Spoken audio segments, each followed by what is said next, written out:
افغانستان کې ترافیکي پیښې تر جګړې ډیر خلک وژني. له جګړې وروسته ترافیکي پیښې هغه څه دي چې تر ډیره د افغانانو ژوند ته سترګ واختی. په دې وروستیو څو میاشتو کې د هیواد په ځینو سیمو کې د ترافیکي پیښو ګراف لوړ شوی دی چې د چارې خلک سخت اندېښمن کړي دي.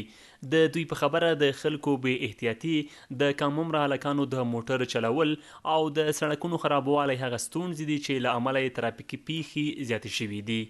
عوامل د خلکو بې پروایي ده. ځینې موټروانان بې پروا دي، ماشومان هم وهي، له نورو موټرونو سره هم ټکر کوي. ځینې د ځوانۍ په جمع او جوش کې دي، د بې پروایي له امله په ترافیکي پیښو کې خپل ژوند له لاسه ورکوي چې دې سره خپله کورنۍ د غم په ټغر کېنوي. عوامل مختلف عواملونه لري چې یو خو بې احتیاطي د ډریورانو ده، بل د نشې په حالات کې زیاتره ډریوران، بل مختلف مشکلاتونه لري ډریوران، د کم عمره بې لیسنسه، د دولت بې توجهي باید چې دا کنټرول شي. د کنټرول په خاطر باندې چې لیسنس ولري، ډریور تجربه ولري. پخوا وختونو کې به کلونه به کلنډرۍ کېدې، بعد د هغې به جلا ورته ورکړل کېده. اوس خو نن موټر واخلي سبا خپله ډریور ده.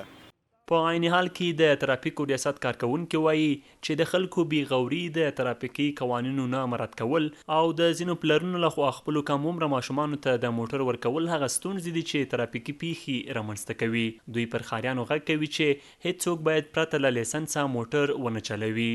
بعضې ډریوران د نه مراعت کولو د مقرراتو د ترافیک د جادې هم حادثه منځته راځي، یا بعضې هغه پلارونه چې په کور کې اوسېږي، زوی یې ورته وایي چې پلاره موټر راکړه زه چکر ښار ته لاړ شم، او دی ورسره محبت کوي، ګویا چې زوی مې دی باید یو چکر ووهي او دی ښار ته راووځي. نو دی په هغه شکل چې ډریوران باید قانون او مقررات مراعت کړي، دی بلدیت کامل نه لري. دا هم یو عامل دی چې باید ترافیکي حادثه منځته راسي. په ورته مهال د کابل د ترافیکو ریاست چارواکي وایي چې دوی د ترافیکي پیښو د کمیدو په موخه په یو داسې پلان کار روان کړی چې له مخې به یې د هیواد په 14 ولایتونو کې د سړکونو د ترافیکي امنیت سروې ترسره کړي، او دغه راز یو داسې کارپوه او یو مسلکي ټیم چمتو کړی څو هغه عوامل په ګوته کړي چې د ترافیکي پیښو د رامنځته کېدو لامل کیږي.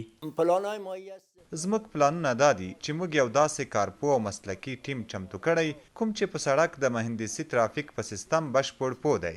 دا موږ ټاکو څو هغه عوامل په ګوته کړي چې د ترافیکي پیښو د رامنځته کېدو لامل کیږي. څو مشکلات او عواملو ته په کتو په یوه جامع حل لاره یې کار وکړو څو وکولی شو د ترافیکي پیښو مخنیوی وکړو.